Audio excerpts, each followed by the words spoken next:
नमस्कार प्यारे विद्यार्थियों। आज का जो हम टॉपिक लेंगे वो लेंगे क्लोज का।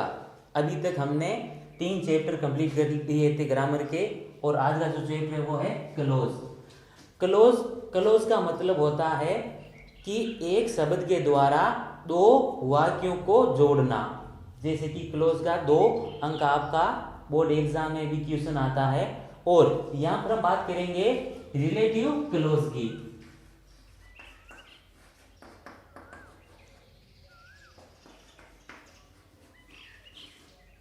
रिलेटिव क्लोज यानी हम रिलेटिव क्लोज को कैसे फिल कर सकते हैं और किस प्रकार के क्वेश्चन हमारे बोर्ड एग्जाम में पूछे जाते हैं, उसके बारे में भी हम एग्जाम्पल में बात करेंगे।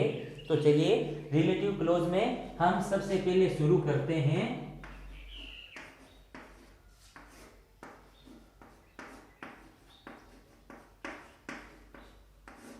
हु क्लोज से हम शुरू करते हैं। तो चलिए अब हम देखते हैं आपको ध्यान क्या रखना है। आपको या तो बोर्ड एग्जाम में 2 प्रकार से क्वेश्चन पूछे जाते हैं। या तो आपको एक सेंटेंस दिया जाएगा और उसके मध्य में आपको कोई रिक्त स्थान यानी कोई खाली जगह मिलेगी, और फिर आपको वाक्य के अंत में एक कोष्टक दिया हुआ मिलेगा, और उस कोष्टक में आपको 3 क्लोज दिए हुए मिलेंगे, और उन 3 क्लोज में से एक क्लोज को फिल करने के लिए बोला जाएगा। एक तो इस प्रकार का पूछा जाएगा। या फिर दूसरा जो पैटर्न है वो है आपको 2 सेंटेंस दे दिया जाएगा और पीछे उनके सेंटेंस के अंत में आपको एक क्लोज देगा, सिंगल क्लोज देगा, और उसी क्लोज के द्वारा आपको दोनों वाक्यों को जोड़ना है। तो चलिए कैसे करना है, क्या करना है, इसके बारे में आपको एक बात ध्यान में रखनी है, हु का प्रयोग। अब इसमें आपको बात क्या ध्यान में रखनी है,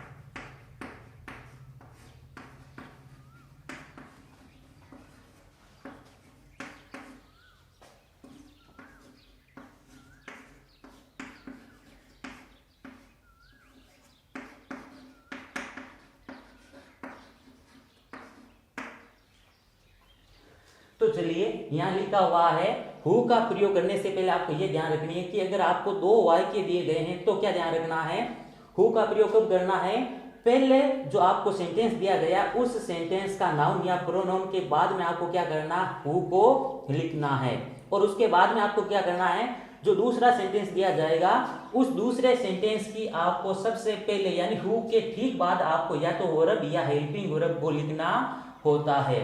तो चलिए उदाहरण के द्वारा हम समझते हैं।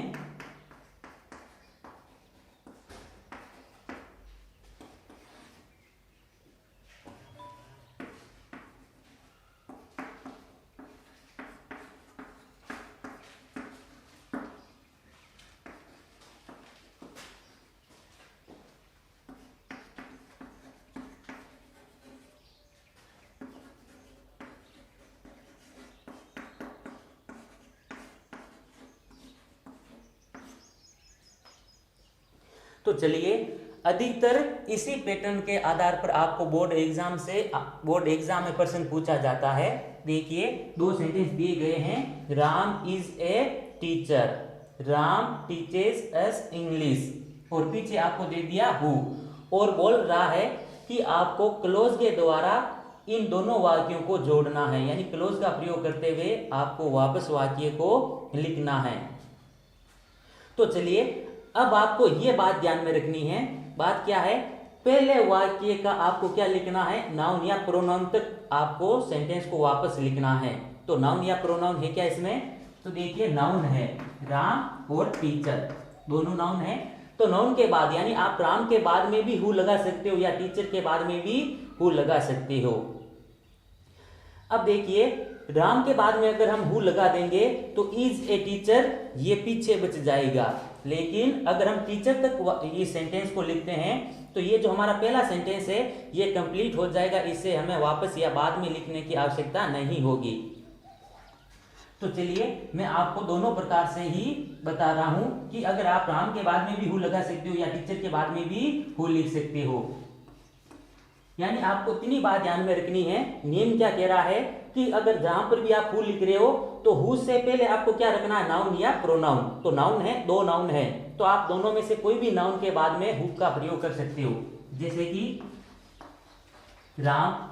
अब इसके बाद में आप क्या लगा सकते हो, हु लगा दिया, हु लगाना है।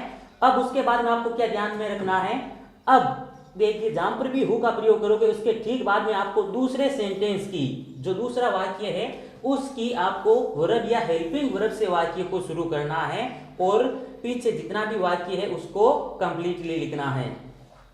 तो चलिए अब इसको, ये जो Ram is a teacher, Ram लिख दिया, इज ए टीचर, ये अभी पीछे छूट जाएगा। आपको अब दूसरे वाक्य की वर्ब या हेल्पिंग वर्ब लिखनी है। तो दूसरा सेंटेंस क्या है, राम टीचेस अस इंग्लिश। तो इसमें देखिए कोई हेल्पिंग वर्ब है क्या, नहीं। तो आपको क्या देखना, वर्ब, जहां वर्ब है उस वर्ब से आप लिखना शुरू करोगे और आगे का जितना भी सेंटेंस है उसको कंप्लीटली लिखोगे। तो देखिए ये टीचेस पढ़ाना, इसे हम शुरू करेंगे अस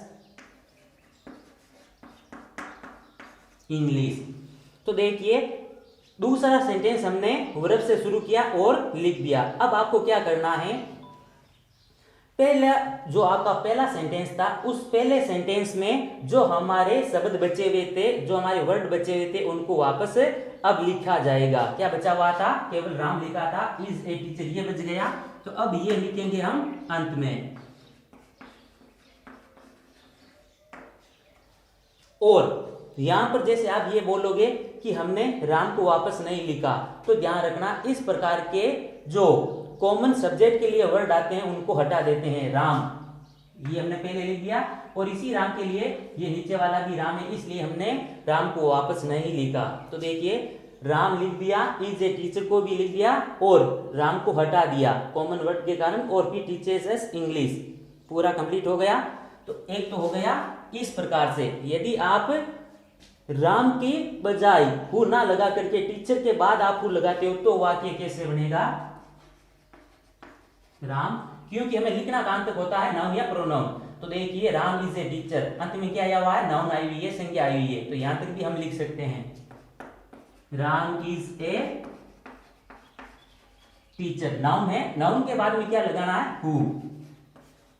तो चलिए यहां पर हमने क्या लगा दिया, हु लगा दिया। अब आपको क्या करना है, पहला सेंटेंस देखिए कंप्लीट हो गया, राम इज ए टीचर पूरा लिख दिया। अब क्या करेंगे, दूसरा वाक्य की वर्ब या हेल्पिंग वर्ब से शुरू करेंगे। दूसरे वाक्य में वर्ब क्या है, टीचर्स, और हेल्पिंग वर्ब आई हुई नहीं है। तो चलिए हम वर्ब से शुरू करेंगे।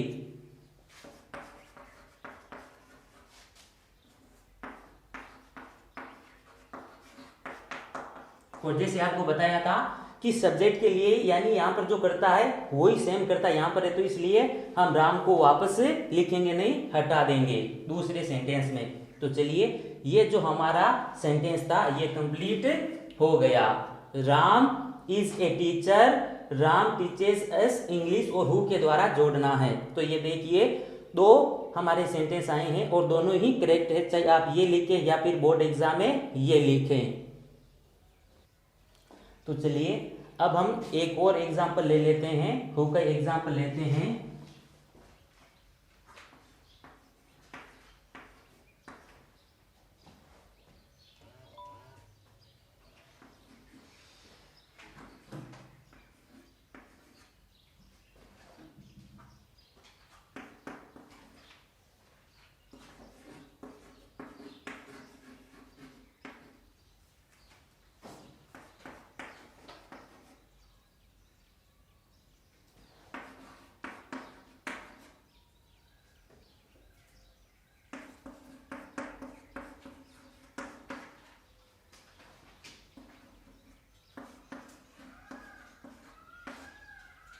तो चलिए दूसरा सेंटेंस देखिए, boys were in garden, they play cricket. अभी आपको हु के द्वारा जोड़ना है।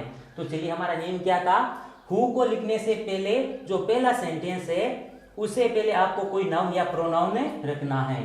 तो देखिए बॉयज और गार्डन, तो दोनों ही क्या है, नाउन। तो आप बॉयज के बाद में भी हु लिख सकते हो या फिर गार्डन के बाद में भी हु लिख सकते हो। गार्डन तक हम लिख करके हु लगाएंगे तो पहला हमारा जो सेंटेंस है वो कंप्लीट हो जाएगा। तो हम लिख लेते हैं बॉयज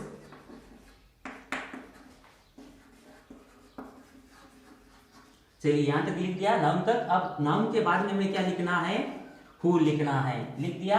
अब दूसरे सेंटेंस की आप क्या करोगे, वर्ब या फिर helping verb. Helping verb I हुई नहीं है तो हम कहां से शुरू करेंगे, वर्ब से। और दे किसके लिए आया हुआ है, देखिए बॉय के लिए आया हुआ है, यानी बॉय के लिए दे शब्द का प्रयोग हुआ है, इसलिए हम दे को क्या कर देंगे, हटा देंगे।